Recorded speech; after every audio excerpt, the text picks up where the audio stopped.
Монголын сүмгийн холбооны 13 удаагийн дээдлийн 3 дугаар тойргийн 12 дахь тоглолт. Шинжлэх ухааны технологи сургууль Mobcom корпорацийн Sharks болон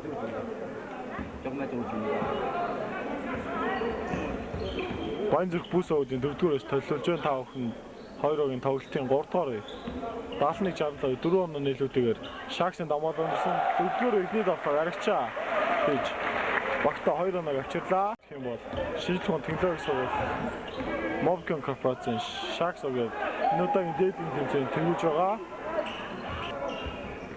Түмэн жагал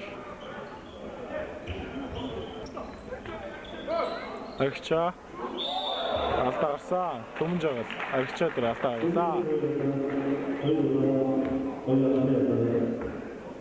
Хажуу шуумнаас Баянзүрх бүсийн мөнгө тоглолтод оруулна. Нүүдний шуумнаас мөнгө тоглолтод Батганбаатар оруулахар болжээ.